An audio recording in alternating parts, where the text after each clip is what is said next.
परमेश्वराचं स्तवन करण्याकरिता आपण गीत गाऊया. भक्तिगीत क्रमांक 189, उपासना संगीत 343. प्रभूची प्रीती पतितावरी शास्त्रात वर्णिली पहा खरी.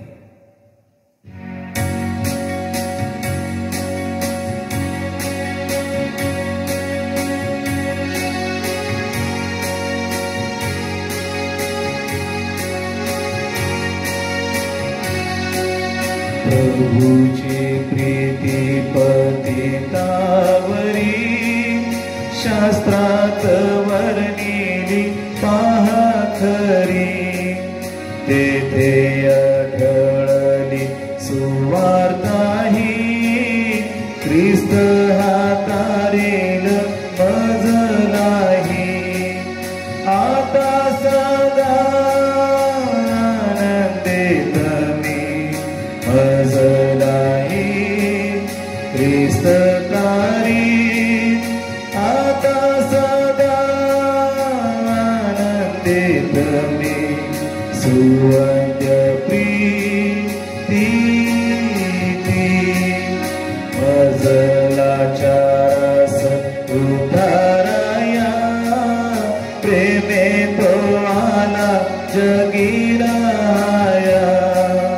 प्रेमेच खांबी प्रभू तागला म्हणून तो अति प्रिय मला.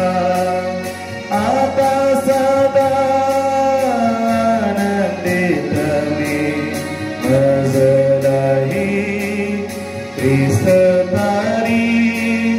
आता सदा आनंदित मी सुवंद्य प्रीती.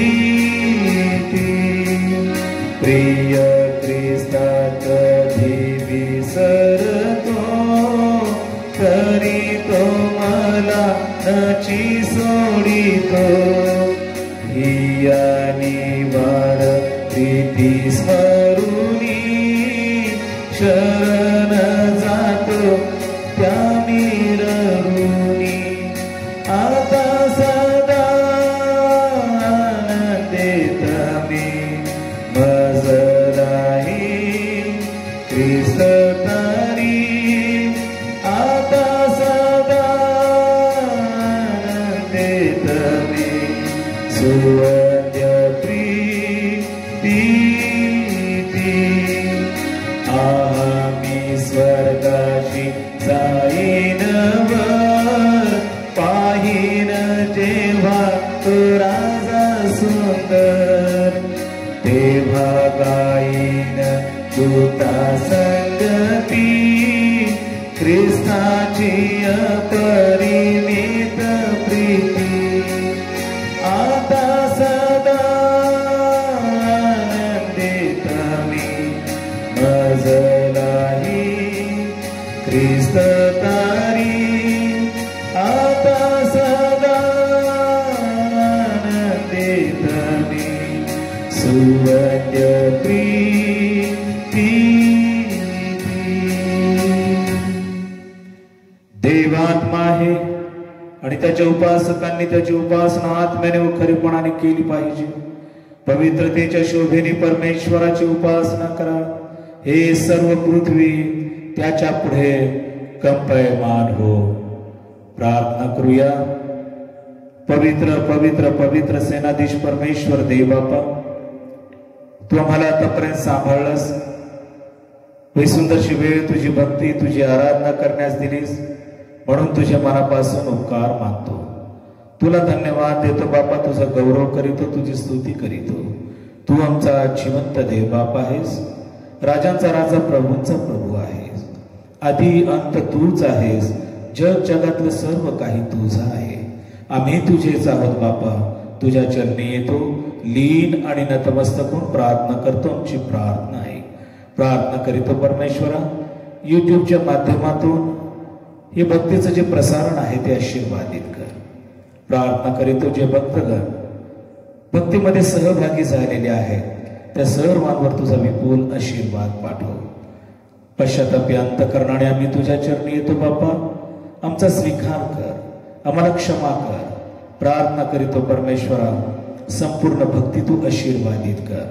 कुठल्याही सैतानी शक्तीला किंवा विचारांना तू वाव मिळू देऊ नकोस. ही नम्र प्रार्थना आमचा प्रिय प्रभू येशू ख्रिस्त याच्या गोड आणि प्रिय नावात केली म्हणून तो ऐक.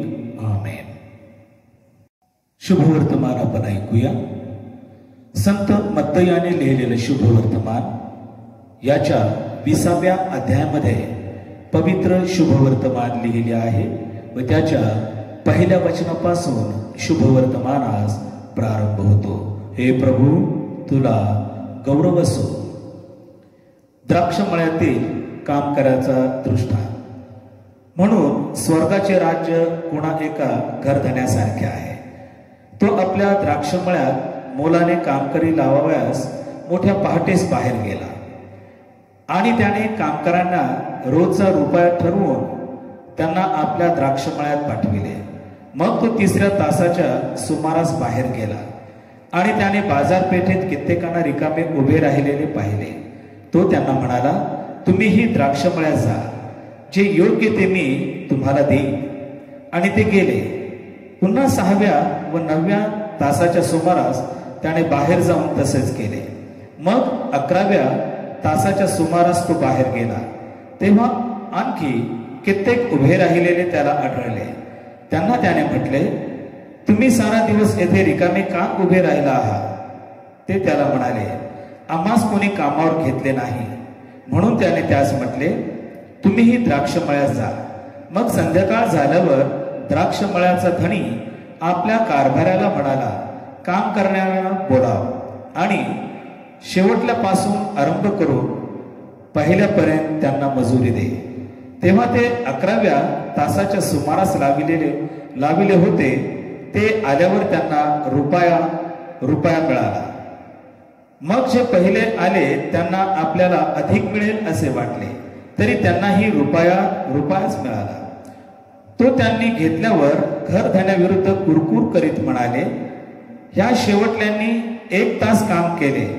आम्ही तर दिवसभर उन्हातानात कष्ट केले आणि आम्हास व त्यास आपण सारखे लिखिले. तेव्हा त्याने त्यातील एकाला उत्तर दिले, गड्या, मी तुझा अन्याय करीत नाही. तू माझ्याबरोबर रुपयाचा ठराव केला की नाही?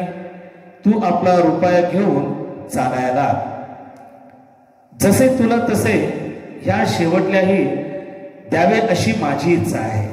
जे माझे आहे त्याचे मी आपल्या मर्जीप्रमाणे करावयास मुक्त्यार नाही काय? अथवा मी उदार आहे हे तुझ्या डोळ्यात संते काय? ह्याप्रमाणे शेवटले ते पहिले व पहिले ते शेवटले होतील. हे ख्रिस्ताचे पवित्र शुभवर्तमान आहे. हे ख्रिस्ता, तुझी स्तुती असो. मंडळीसाठी सूचना आहेत. जोपर्यंत आदेश येत नाहीत सन्मान्य बिशप साहेबांचे, तोपर्यंत यूट्यूबच्या माध्यमातूनच भक्ती व संदेश आपणापर्यंत दिला जाईल. कारण चर्च सुरू होण्यासंबंधी अद्यापही काही सूचना मिळालेल्या नाही आहेत. आपण देत असलेल्या देणगीबद्दल मी आपले मनपूर्वक आभार मानतो. कृपया आपले दान व चर्च फंड आपण चर्चच्या खात्यामध्ये किंवा चर्चचे खजिनदार श्री रवी नवगिरी यांच्याकडे जमा करावेत. तसेच आचार्यांच्या वेतनासाठी देखील आपण धर्म प्रांतास आर्थिक सहकार्य करावं अशी विनंती आहे. चर्चचे खाते क्रमांक व धर्म प्रांताचे खाते क्रमांक खाली डिस्क्रिप्शन बॉक्समध्ये दिले आहे. कृपया आपण त्याची नोंद घ्यावी. कौटुंबिक प्रार्थना आपल्या कुटुंबामध्ये व्हावी अशी जर आपली इच्छा असेल किंवा आपल्याला प्रभुभोजन घेण्याची इच्छा असेल तर कृपया आपण माझ्याशी संपर्क करावा. त्याचप्रमाणे विवाह घोषणा कुमार शलमोन संजय गायकवाड, राहणार औरंगाबाद, व कुमारी सायली राजेंद्र अटवले, राहणार औरंगाबाद, या जणांनी पवित्र विवाह संयुक्त होऊ नये अशी कारणे किंवा अडथळे कोणास ठाऊक असतील त्यांनी लेखी पुराव्यासह द्यावी. यांची विवाह घोषणा करण्याची पहिली वेळ आहे. त्याचप्रमाणे कुमार अमन अय्यूब पटेल राहणार औरंगाबाद व कुमारी राहेल निलेश बत्तीसे राहणार औरंगाबाद या जनांनी देखील पवित्र विवाहास संयुक्त होऊ नये अशी कारणे किंवा अडथळे कुणास ठाऊक असतील तर त्यांनी लेखी पुराव्यासह द्यावी. यांची विवाह घोषणा करण्याची दुसरी वेळ आहे. प्रार्थना करूया. पवित्र परमेश्वरा, माझ्या तोंडचे शब्द माझ्या मनचे विचार तुला मान्य असू दे. तुझ्या वचनातून बोलण्यास लागणारं ज्ञान, बुद्धी, शक्ती आणि सामर्थ्य दे. मी नव्हे तर माझ्या वतीने तू बोल. प्रत्येकाची अंतःकरण तू उघडी कर. तुझं वचन समजून घेण्यास पवित्र आत्म्याचं मार्गदर्शन कर. कुठल्याही सैतानी शक्तीला किंवा विचारांना तू वाव मिळू देऊ नकोस. आमचा प्रिय प्रभू येशू ख्रिस्त याच्या गोड आणि प्रिय नावात ही प्रार्थना केली म्हणून तो ऐक. आमेन. सर्वांना सलाम. आजच्या वर्णनाकरिता CNIच्या अल्मेनिक प्रमाणे जे शास्त्रभाग देण्यात आलेले आहेत, स्तोत्र 105 वचन 1 आणि 2 व 8 ते 11, अनुवाद 7वा अध्याय 6 ते 8 ही वचनं, रोमकारास पत्र 5वा अध्याय 6 ते 11 ही वचनं आणि मत्तयकृत शुभवर्तमान 20वा अध्याय 1 ते 16 ही वचनं. मत्तयकृत शुभवर्तमान 20वा अध्याय 1 ते 16 ही वचनं. मंडळीस विनंती आहे की जे शास्त्रभाग वाचन करण्यात आलेले नाहीये, कृपया ते आपण वाचन करून घ्यावे. व आजचं शीर्षक आहे, आपल्या लायकीपेक्षा कितीतरी अधिक देव आपल्याला देत असतो. आपल्या लायकीपेक्षा कितीतरी अधिक देव आपल्याला देत असतो. तसे पाहता आज संत लुकाचा देखील दिन आहे आणि त्या दिनाची देखील आम्ही आठवण करतो की संत लुकाने आमच्यासाठी प्रभू येशू ख्रिस्ताचं सुंदरसं शुभवर्तमान दिलेलं आहे. त्याबद्दल त्यांनाही मी अभिवादन करतो. प्रियांनो, जी वचनं आज आपण वाचलेली आहेत यावरती आपलं मनन चिंतन करत असताना शास्त्री पुरुषांना प्रभू येशू ख्रिस्ताने दिलेले हे दाखले आहेत, शिक्षण आहेत. कारण मागील बऱ्याच आठवड्यापासून आपण मत्तयकृत शुभवर्तमानातील शास्त्र भागांचे अवलोकन करत आहोत. शास्त्री पुरुषी नेहमी प्रभू येशू ख्रिस्तासोबत वाद करत असायचे. त्याला कुठंतरी कचाट्यात धरावं, कुठंतरी शब्दामध्ये त्याला पकडावं असा ते नेहमी प्रयत्न करत असायचे. आणि त्यांचा ग्रह असा होता आणि यहुदी लोकांचा ग्रह असा होता की स्वर्गाचे राज्य केवळ आम्हालाच प्राप्त होणार आहे. परंतु प्रभू येशू ख्रिस्त या दाखल्यामधून उत्तम शिक्षण देत आहे. त्यापूर्वी श्रीमंतीपासून होणारे तोटे व तारण कोणाचे होणार याविषयी शिष्यांच्या प्रश्नाला प्रभू येशू ख्रिस्ताने दिलेलं उत्तर आम्हाला दिसून येतं. येशूने द्राक्षमळ्यातील कामगारांचा दृष्टांत या ठिकाणी सांगितलेला आहे. स्वर्गाचे राज्य कशासारखे आहे, कोणासारखे आहे, तर या ठिकाणी स्वर्गाचे राज्य मागील वेळेस आपण पाहिलं स्वर्गाचे राज्य बालकासारखे आहे. या ठिकाणी आपण पाहत आहोत की स्वर्गाचे राज्य कोणा एका घरधण्यासारखे आहे. तो आपल्या मळ्यात कामकरी लावावयास पहाटेच बाहेर पडलेला आहे. त्याने कामकरी पाहिलेले आहेत आणि पहिल्या वेळेस त्याला भल्या पहाटेच तो बाहेर गेलेला आहे आणि त्या ठिकाणी त्याने कामकऱ्याला रुपया ठरवून द्राक्षमळ्यात पाठवलेले आहे. मग तो तिसऱ्या प्रहरी गेलेला आहे,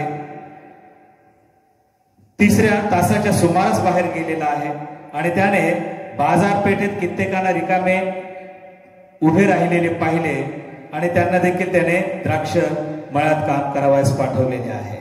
6व्या तासाला, 9व्या तासाला आणि 11व्या तासाला देखील त्याने कामकरी पाहिले आणि त्यांना द्राक्ष मळ्यामध्ये काम करावयास पाठवलेलं आहे. त्यांनी दिवसभर त्या ठिकाणी काम केलेलं आहे. प्रभू येशूच्या काळामध्ये 12 तास काम असायचं आणि या कालावधीमध्ये त्यांना मजुरी दिली जात असायची. वेतन शेवटापासून तर पहिल्यापर्यंत दिलेलं आपण या ठिकाणी पाहत आहोत. द्राक्षमळा जर आम्ही पाहिला तर त्या ठिकाणी काम करणे गरजेचे आहे. मालक जो आहे तो देव आहे आणि रुपया आम्हाला तारणाचा बोध करतो. त्याने त्या ठिकाणी शेवटल्यापासून मजूर देण्यास सुरुवात केलेली आहे.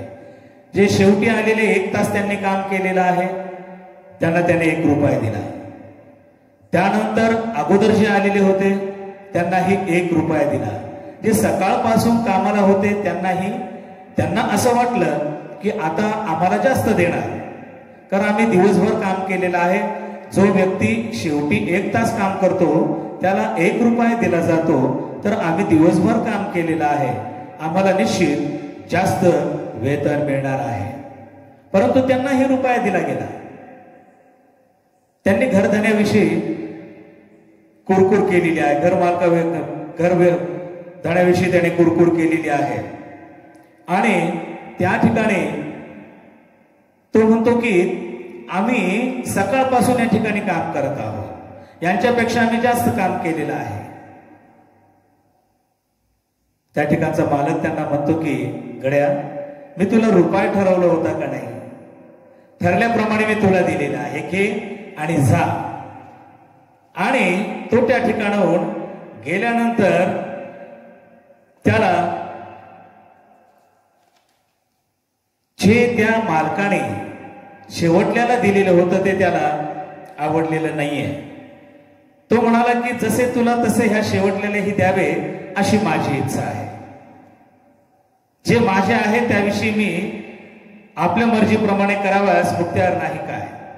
जे माझं स्वतःच आहे, मी शेवटल्यालाही 1 रुपया दिलेला आहे, तुलाही 1 रुपया दिलेला आहे, परंतु तू त्याविषयी कुरकुर करतो हे त्याला आवडलेलं नाहीये. आम्ही जर वेळ पाहिली तर त्या वेळेप्रमाणे त्या आधी आलेल्या लोकांना जास्त मिळेल असं वाटलेलं आहे. परंतु प्रियांनो, ज्या वेळेस आम्ही या वचनांकडे पाहतो की तारण जे आहे हे सर्वांसाठी आहे. या ठिकाणी 2 भाग आम्हाला महत्वाचे दिसतात की लायकीप्रमाणे, वेळेप्रमाणे वेतन मिळेल ही अपेक्षा. मालक वेळोवेळी फिरला, कारण लवकरात लवकर कार्य आटपून त्याला घ्यायचे आहे. या ठिकाणी जर आम्ही पाहिलं तर 2 भाग आम्हाला दिसून येतात आणि ते म्हणजे शेवटल्या व्यक्तीकरिता तारण व न्याय आहे, पहिल्या व्यक्तीकरिताही तारण आणि न्याय आहे. न्यायाचे दृश्य या ठिकाणी आम्हाला दिसून येते. आम्ही जर पाहिलं तर न्यायाचे कारण आजच्या जर संदर्भामध्ये जर आम्ही पाहिलं की जागतिकीकरणामुळे अनेक लोक बेरोजगार झालेले आहेत. आताच कायदा पास झालेला आहे की परमनंट जे आहे त्यांना कॉन्ट्रॅक्ट बेस वरती घेण्यात यावं. परंतु प्रियांनो, ज्यांना मिळतं ते आनंदी आहेत, ज्यांना मिळत नाही ते दुःखी आहेत. परंतु या ठिकाणी चित्र असं आहे की पहिल्यालाही दिलेलं आहे आणि शेवटल्यालाही दिलेलं आहे. तारण सर्वांसाठी आहे, फक्त यहुदी लोकांसाठीच तारण आहे असं नाही. तर प्रभू येशू ख्रिस्त या ठिकाणी हे दर्शवत आहे की जो शेवटला व्यक्ती जरी प्रभू येशू ख्रिस्ताकडे आला तर त्याचंही तारण केलं जाईल. त्यालाही स्वर्गाच्या राज्यामध्ये घेतलं जाईल. आम्ही जर पाहिलं तर प्रभू येशू ख्रिस्त वधस्तंभावरती असताना शेवटल्या क्षणी तो गुन्हेगार प्रभू येशू ख्रिस्ताला म्हणतो की हे बाप्पा, तू येशील त्यावेळेस माझी आठवण कर, तू राज अधिकाराने येशील त्यावेळेस माझी आठवण करतो. त्यावेळेस त्याला म्हणतो की तू आज माझ्याबरोबर सुखलोकात असशील. प्रियांनो, त्याला त्या शेवटच्या क्षणी अभिवचन मिळालेलं आहे, त्याचं त्या क्षणी तारण झालेलं आहे. आम्ही जर म्हणालो की मी आयुष्यभर देवाची सेवा केलेली आहे, मी नियमित चर्चला जातो, मी नियमित सेवा करतो, मी मोठमोठाले प्रार्थना करतो, मोठमोठाल्या सभा घेतो, मोठमोठाले उपदेश करतो, परंतु हे आता झालेले बाळक आहेत किंवा आता झालेले सुवार्थिक आहेत, हे त्या पात्रतेत येत नाहीत असं नाही. आमच्या कामानुसार नाही तर आमच्या योग्यतेनुसार आम्हाला वेतन मिळणार आहे. आम्ही दुसऱ्याला जर तारण प्राप्त होत आहे, दुसऱ्याचा जर फायदा होत आहे, प्रभू येशू ख्रिस्त प्रत्येकासाठी आलेला आहे, हे आम्ही समजून घेतलं पाहिजे. आम्ही जर पाहिलं तर आम्हाला किती मिळतं यापेक्षा दुसऱ्याला किती मिळतं याकडे आमचं जास्त लक्ष आहे.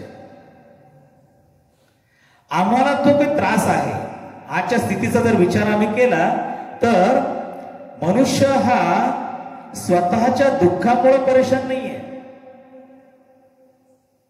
दुसऱ्याच्या सुखामुळे परेशान आहे. की त्याला किती सुख आहे, त्याला किती मिळत आहे, त्याचं पद मोठं आहे, त्याचं मानधन जास्त आहे, त्याला पगार जास्त आहे. आम्ही त्याला किती मिळतं याकडे आमचं लक्ष केंद्रित करतो आणि कुरकुर करतो.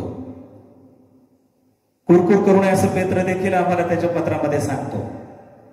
या ठिकाणी आम्हाला एक उदाहरण समोर येतं की उधळा पुत्र ज्यावेळेस आपली संपत्ती उधळून त्याने पश्चाताप केला आणि परत ज्यावेळेस आपल्या बापाकडे आला त्यावेळेस बापाने एक मेजवानी दिली आणि ती मेजवानी देत असताना त्याचा मोठा भाऊ त्या ठिकाणी आलेला आहे आणि त्याने त्या नोकराला विचारलेलं आहे की काय चाललेलं आहे. तो म्हणतो की तुमचा भाऊ परत आलेला आहे. तो त्या ठिकाणी रुसलेला आहे की तुम्ही एवढी मोठी मेजवानी करता आणि माझ्यासाठी छोटं करोडो तुम्ही कापलेलं नाहीये, दिलेलं नाहीये. पिता म्हणतो की माझ्याजवळ जे आहे ते सगळं तुझंच आहे. हा मेला होता, हा जिवंत झालेला आहे, हरवला होता, हा सापडलेला आहे. जो प्रभू येशू ख्रिस्ताकडे येतो त्याच्यासाठी आम्ही आनंद व्यक्त केला पाहिजे. प्रियांनो,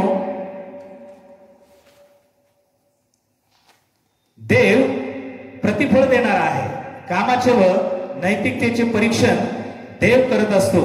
लायकी ही आमच्या नैतिक योग्यतेवरून सिद्ध होत असते. देवाच्या कृपेमुळे आमचे तारण झाले आहे. कृपा म्हणजे स्वर्गीय जीवनाचा स्वीकार करण्याची पात्रता म्हणजे कृपा. पहिले पेत्र 1:10. कृपेमुळेच आमचे तारण झाले आहे. देवाचे प्रेम आम्ही आनंदी असावे, सुखी असावे ही देवाची इच्छा आहे. तारण प्रक्रियेमध्ये विश्वास हा महत्वाचा आहे. तारण प्रक्रियेमध्ये विश्वास हा महत्वाचा आहे. तारण पावलेल्या, कृपा पावलेल्या व्यक्तीचा दुसरा विचार तो कधीच करत नसतो. ज्या व्यक्तीचं तारण झालेलं आहे तो दुसऱ्याचं हित करत असतो, दुसऱ्याविषयी चांगले विचार ठेवत असतो. आम्ही चांगले होतो म्हणून आमचं तारण झालेलं आहे असं नाहीये, तर चांगले कार्य करण्यासाठी आमचं तारण झालेलं आहे. आम्ही दुसऱ्याविषयी चांगलं चिंतण्यासाठी आमचं तारण झालेलं आहे. मानवी गुणधर्म जर पाहिला तर आम्हाला जर योग्य मिळालं नाही तर आम्ही दुसऱ्याला मिळू नये अशी ही इच्छा बाळगतो. उदाहरणार्थ, तुम्ही जर एखाद्या रेल्वेमध्ये, बसमध्ये जर प्रवास करीत असाल, आता रिझर्वेशन आहेत परंतु पूर्वी तसं नसायचं, तर जागा आम्ही आमची धरतो आणि दुसऱ्याची धरतो. परंतु आम्ही एखाद्या वृद्ध असेल, अपंग असेल, आता राखीव आहेत, परंतु त्यांच्यासारख्याला आम्ही जागा देत नाहीत. प्रियांनो, देवाचे श्रेष्ठत्व हे आहे की तो आम्हाला आमची लायकी नसताना देत असतो.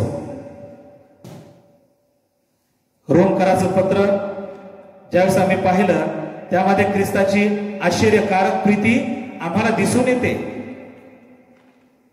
आम्ही पापी असतानाच ख्रिस्त आमच्यासाठी मरण पावलेला आहे.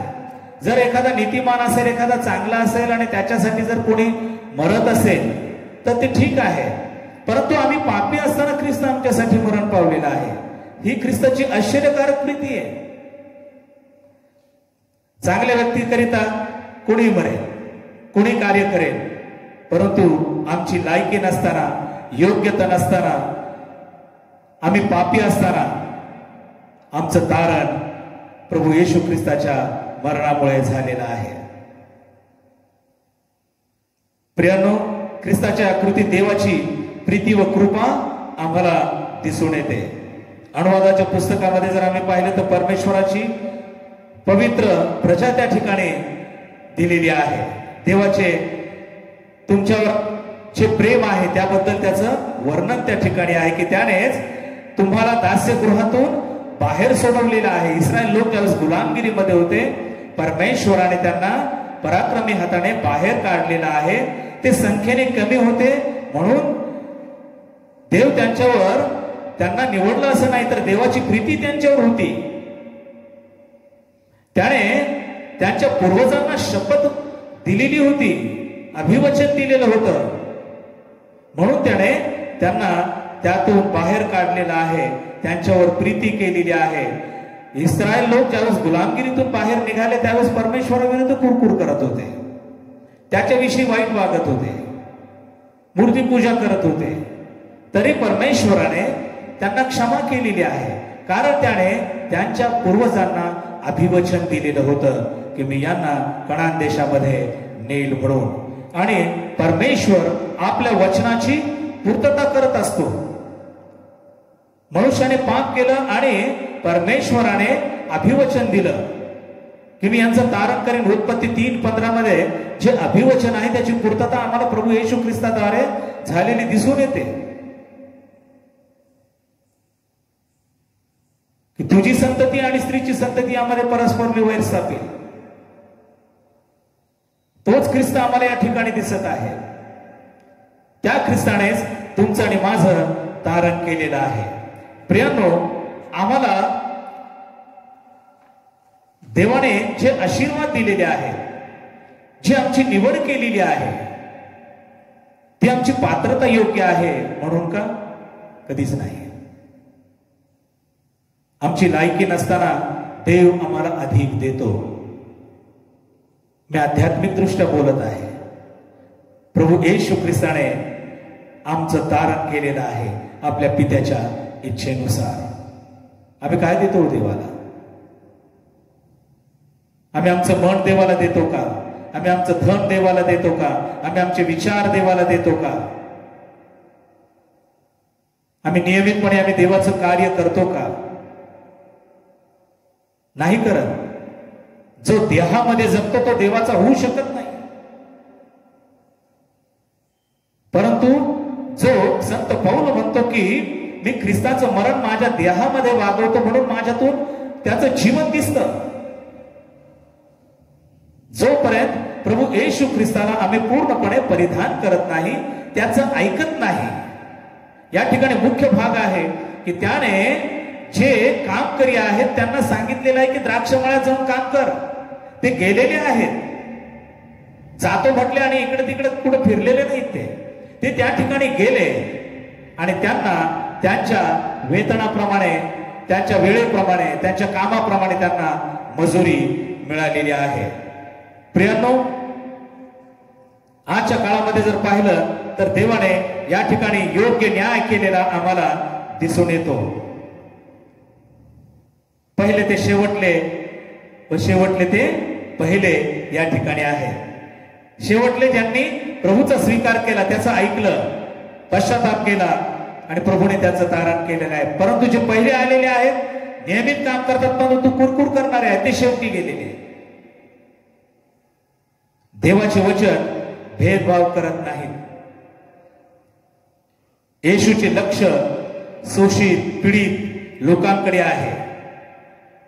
या ठिकाणी महत्वाचे मुद्दे आम्हाला दिसून येतात की न्यायाच्या दृष्टिकोनातून जर पाहिलं तर देवाचा न्याय सर्वांसाठी आहे. देवाचा न्याय तळागाळातल्या लोकांसाठी आहे. देवाचा न्याय ज्याची लायकी नाही त्यांच्यासाठी आहे. जे लोक देवाने निवडलेले आहेत त्यांच्यासाठी आहे. येशूने ही शिक्षण आपल्या शिष्यांना दिलेले आहे. येशूने जे शिष्य निवडलेले होते त्यांची सामाजिक दृष्ट्या जर पाहिली तर त्यांची तेवढी लायकी नव्हती, परंतु त्या प्रत्येक शिष्याला प्रभूने निवडलेला आहे. स्वर्गाच्या राज्याचं महत्व समजून दिलेलं आहे. देव राज्याची घोषणा कशी करावी, प्रभू येशू ख्रिस्ताच्या पुनरुत्थानाविषयी त्यांनी काय शिक्षण द्यावं हे प्रभूने त्यांना शिकवलेलं आहे, सांगितलेलं आहे. या ठिकाणी जर आम्ही पाहिलं तर श्रीमंत लोकांना लवकर न्याय मिळतो प्रियांनो, कारण त्यांच्याकडे पैसा आहे, संपत्ती आहे, मनुष्यबळ आहे. परंतु जे गोरगरीब आहेत त्यांच्यावर जर अन्याय झाला तर त्यांना न्याय लवकर मिळत नाही. हाथरसची घटना आम्ही जर पाहिली तर आजही ते न्यायासाठी झटत आहे. त्या झालेल्या अन्यायाविरुद्ध अनेक समाज, अनेक लोक, अनेक राजकीय पक्ष त्यांना सहकार्य करत आहेत, परंतु योग्य न्याय त्यांना मिळायला उशीर आहे. प्रियांनो, या ठिकाणी आम्ही जर पाहिलं तर प्रभू येशू ख्रिस्त सर्वांचा न्याय करण्यासाठी आलेला आहे, सर्वांचं तारण करण्यासाठी आलेला आहे. सार्वकालिक जीवनाची आशा त्याने आम्हाला दिलेली आहे. प्रत्येक व्यक्ती देव राज्यामध्ये किती महत्वाचा आहे हे प्रभू येशू ख्रिस्ताने या दृष्टांतामधून आम्हाला सांगितलेलं आहे. प्रियांनो, आम्ही जर पाहिलं तर नीतिसूत्रे आम्हाला सांगतं की परमेश्वर दारिद्र्यावर दया करतो. आज जर आम्ही उदाहरण पाहिलं तर आई वडील सुदृढ आहेत, चांगले आहेत, परंतु बाळ कुपोषित आहेत. या ठिकाणी योग्य न्याय नाहीये. अनेक लेकरं कुपोषित आहेत, त्यांना अन्न मिळत नाहीये आणि ज्यांच्याजवळ भरपूर त्यांना अजून दिलं जात आहे किंवा जी तरतूद त्यांच्यासाठी केलेली आहे ती त्यांच्यापर्यंत येत नाहीये. प्रत्येक व्यक्ती देव राज्यासाठी महत्वाचा आहे, प्रभू येशू ख्रिस्त या ठिकाणी आम्हाला सांगतो. प्रियांनो, आज जर आम्ही पाहिलं तर आम्ही स्वतःच्या कृतीवर, आमच्या अर्पणावरती किंवा वेगवेगळ्या माध्यमातून देवाकडे येण्यावरती विश्वास ठेवतो, परंतु देवाच्या कृपेमुळे आमचे तारण झालेलं आहे हे आम्ही विसरतो. आम्हाला वाटतं की आमची कृत्य चांगली आहेत, आम्ही प्रार्थना करतो, आम्ही उपदेश करतो, आम्ही दान धर्म करतो, उपास करतो, म्हणून आमचं तारण झालेलं आहे. असं नाही, तर देवाच्या कृपेमुळे तुमचं आणि माझं तारण झालेलं आहे. आम्ही वेतन पाहून काम करतो. आजची जर स्थिती पाहिली तर वेतन पाहून काम केलं जातं, परंतु आम्ही काम करावं, वेतन देणारा परमेश्वर आहे. आम्ही देवाच्या दृष्टीत योग्य असलं पाहिजे. आमचं वागणं, आमचं बोलणं आणि आमचा देवाच्या कार्यासाठी असलेला प्रतिसाद हा योग्य असला पाहिजे, म्हणजे देव आम्हाला आमच्या लायकीपेक्षा अधिक देईल. प्रियांनो, जर आम्ही प्रभू येशू ख्रिस्तावर विश्वास ठेवतो तर आम्ही तारण पावलेले लोक आहोत. आणि प्रत्येक व्यक्तीचा स्वर्गाच्या राज्यात प्रवेश व्हावा ही देवाची इच्छा आहे प्रभू येशू ख्रिस्ताकरवी, की जो कोणी प्रभू येशू ख्रिस्तावर विश्वास ठेवेल त्याचे तारण होईल. आणि जो कोणी तारलेला असेल त्यालाच स्वर्गाचे राज्य प्राप्त होईल. प्रियांनो, आज आम्ही आमचं आत्मपरीक्षण करण्याची गरज आहे की खरोखर माझी लायकी आहे का, की आज माझ्याजवळ देवाने दिलेलं सुंदर शरीर आहे, त्यामध्ये जीव आहे, आत्मा आहे, मला नातेवाईक आहे, मला घर आहे, अन्न दिलेलं आहे, वस्त्र दिलेलं आहे, निवारा दिलेला आहे. खरोखर मी त्या लायक आहे का? हे जगीक झालं, परंतु स्वर्गाच्या राज्यामध्ये माझी लायकी आहे का की मी त्या ठिकाणी जावं? जर असं वाटत असेल तर आम्ही प्रत्येक वाईट गोष्टीचा त्याग केला पाहिजे, पश्चाताप केला पाहिजे आणि प्रभूने जे तारण दिलेलं आहे ते आम्ही सिद्धीस नेलं पाहिजे, त्याच्या इच्छेप्रमाणे वागलं पाहिजे. प्रियांनो, आज आम्ही त्याच्या चरणापाशी जाऊया. त्याने जे आमच्यासाठी आमची लायकी नसतानाही जे आम्हाला दिलेलं आहे त्याचे उपकार मानूया, त्याला मागूया, कारण तो देणारा बाप आहे, तो आमचा तारणारा आहे. त्याच्या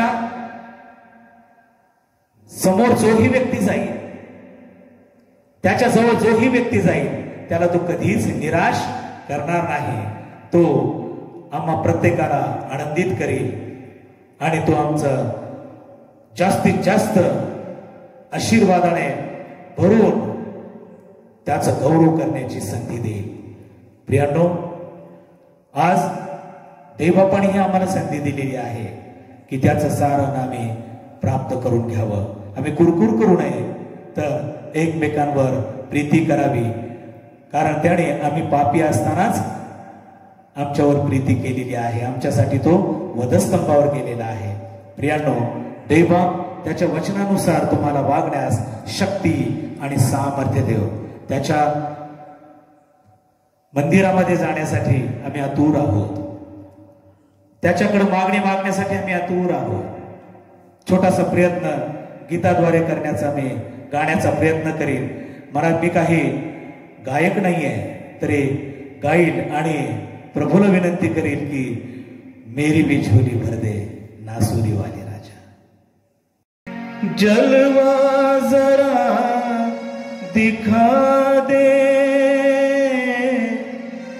नासुरी वाले राजा, जलवा जरा दिखा दे नासुरी वाले राजा, जलवा जरा दिखा दे नासुरी वाले राजा, जलवा जरा दिखा दे.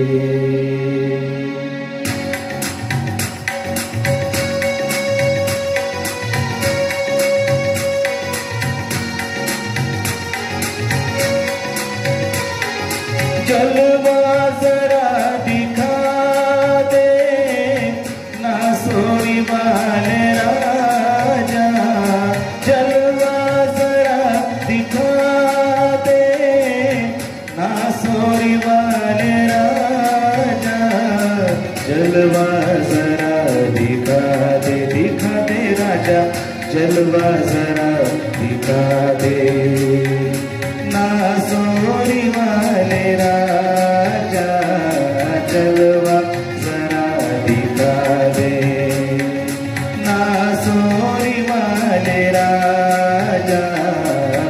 मेरी भी अर्ज सुन ले राजा, मेरी भी अर्ज सुन ले नासुरी वाले राजा, जलवा जरा दिखा दे. मांगो न भीख तुमसे धन दौलते जहाँ की, मांगो न भीख तुमसे धन दौलते जहाँ की, बस एक भीख दे दे मुझको प्रभु दया की, बस एक भीख दे दे मुझको प्रभु दया की. दे दे दुहाई दे दे राजा, दे दे दुहाई दे दे. जाऊंगा मैं न खाली, मेरी भी अर्ज सुन ले नासुरी वाले राजा, जलवा जरा दिखा दे वाले राजा मेरी भी अर्ज सुन ले। आया जो दर तुम्हारे कोई गया न खाली, आया जो दर तुम्हारे कोई गया न खाली। सबको दिया है तूने राजा क्यों मेरी झोली खाली। सबको दिया है तूने क्यों मेरी झोली खाली। मेरी भी झोली भर दे, कर दे राजा मेरी भी झोली भर दे। ना सोरी वाले राजा जलवा जरा दिखा दे, दिखा दे राजा जलवा जरा दिखा दे। ना सोरी वाले राजा मेरी भी अर्ज सुन ले, सुन ले राजा मेरी भी अर्ज सुन ले। ना सोरी वाले राजा जलवा जरा दिखा दे, दिखा दे राजा जलवा जरा दिखा दे, दिखा दे राजा जलवा जरा दिखा दे। ना सोरी वाले राजा मेरी भी अर्ज सुन ले, मेरी भी अर्ज सुन ले, मेरी भी अर्ज सुन ले, मेरी भी अर्ज सुन ले। प्रार्थना करूया। पवित्र परमेश्वरा, सर्व मानवासाठी प्रार्थना, विनंती व मध्यस्थी करावी असे तू आम्हाला शिकविले आहे। आम्ही प्रार्थना करीतो बापा, आमची प्रार्थना तू आहे। प्रार्थना करीतो सर्व बिशप तसेच मराठवाडा धर्म प्रांताचे बिशप सन्माननीय right reverend M. U. Kasab व त्यांचा परिवार या सर्वांवर तुझा आशीर्वाद पाठव। विनंती करीतो सर्व ऑफिस बेअरर, आचार्य वर्ग, डिकन्स, ले लीडर, स्वार्थिक मिशनरी या सर्वांवर तुझा विपुल आशीर्वाद पाठव। प्रार्थना करीतो परमेश्वरा सर्व मंडळ्या तसेच सेंट फिलिप चर्च मंडळीतील सर्व सभासद, पास्टेट कमिटी त्यामधील सर्व सदस्य, महिला मंडळ, तरुण संघ, संडे स्कूल, विद्यार्थी व शिक्षक, क्वायर ग्रुप या सर्वांवर तुझा आशीर्वाद पाठव। प्रार्थना करीतो बापा जे आजारी आहेत त्या प्रत्येकांसाठी, विशेष करून मिशनरी माणिकर सूड, मिशनरी सुनील अस्वले, मिशनरी राजेंद्र जाधव या सर्वांवर आशीर्वाद पाठव, त्यांना तू आरोग्य दे। प्रार्थना करीतो परमेश्वरा मिशनरी राजेंद्र गायकवाड यांच्या मुलासाठी, त्यांनाही तू बरं कर। प्रार्थना करीतो श्री पीटर बत्तीसे, भागवत जाधव, लीलाबाई जाधव यांना देखील स्पर्श कर, त्यांनाही तू बरं कर। मंडळीतील व इतर जे आजारी आहेत परमेश्वरा त्यांना स्पर्श कर, त्यांना आरोग्य दे। प्रार्थना करीतो करोना व्हायरस संपूर्ण जगातून तू नाहीसा कर। जे बाधित आहेत परमेश्वरा त्यांना स्पर्श कर, त्यांना आरोग्य दे। प्रार्थना करीतो त्यांच्यासाठी उपचार करणारे सर्व डॉक्टर, नर्सेस, कर्मचारी या सर्वांवर आशीर्वाद पाठव। त्यांना सहकार्य करणारे सर्व सफाई कामगार, पोलीस दल, MSCBचे कर्मचारी या सर्वांवर तुझा आशीर्वाद पाठव। प्रार्थना करीतो आमच्या देशाचे राष्ट्रपती, पंतप्रधान, राज्यपाल व त्यांच्या अधिपत्याखाली असलेले सर्व अधिकारी या सर्वांवर तुझा आशीर्वाद पाठव। प्रार्थना करीतो परमेश्वरा आमच्या महाराष्ट्राचे मुख्यमंत्री सन्माननीय उद्धवजी ठाकरे, आरोग्यमंत्री सन्माननीय राजेशजी टोपे व त्यांचे सर्व सहकारी या सर्वांवर तुझा आशीर्वाद पाठव। विनंती करीतो करोना व्हायरस तू नाहीसा कर, सर्व चर्चेस परत उघडण्याची व तुझी भक्ती करण्याची संधी दे। यूट्यूबच्या माध्यमातून हा संदेश, ही भक्ती अधिकाधिक लोकांपर्यंत जाऊ दे व जे सहभागी आहेत त्या सर्वांना आशीर्वादित कर। प्रार्थना करीतो आजच्या भक्ती प्रसंगी परमेश्वरा कीबोर्ड वाजवण्यासाठी रेव्हरेंड अक्षय घुले पाळक साहेबांनी जे सहकार्य केलेलं आहे त्याबद्दल त्यांना आशीर्वादित कर. रेकॉर्डिंग करण्यासाठी रेव्हरंड अनंत खंडागळे पाळसाहेबांनी जे सहकार्य केलेलं आहे त्याबद्दलही त्यांना आशीर्वादित कर. प्रेमळ बापा, तू येशील त्यावेळेस आमची आठवण कर. ही नम्र प्रार्थना आमचा प्रिय प्रभू येशू ख्रिस्त त्याच्या गोड आणि प्रिय नावात केली म्हणून तो ऐक. आमेन. प्रभूने शिकवलेली प्रार्थना म्हणूया. हे आमच्या स्वर्गातील बापा, तुझे नाव पवित्र मानले जाओ, तुझे राज्य येऊ, जसे स्वर्गात तसे पृथ्वीवरी तुझ्या इच्छेप्रमाणे हो. आमची रोजची भाकर आज दे, जशी आम्ही आमच्या अपराध्यांची क्षमा करीतो तशी तू आमच्या अपराध्यांची क्षमा कर. आणि आम्हास परीक्षेत आणू नकोस, तर आम्हास वाईटापासून सोडव, कारण की राज्य, सामर्थ्य आणि गौरव ही सर्व काळ तुझीच आहे. आमेन. आमचा प्रिय प्रभू येशू ख्रिस्ताची कृपा, देव बापाची प्रीती आणि पवित्र आत्म्याची सहभागिता आम्हा प्रत्येक देवाच्या लेकरांसह आता आणि सदा सर्व काळ असो. आमेन. धन्य येशू नाम, धन्य येशू नाम, धन्य येशू नाम सर्व काळ, धन्य येशू नाम, धन्य येशू नाम, धन्य येशू नाम सर्व काळ. आमेन. आपण सर्वजण मिळून जय जय जगदीशा, जगाला तुझी मात्र आशा हे गीत गाऊ.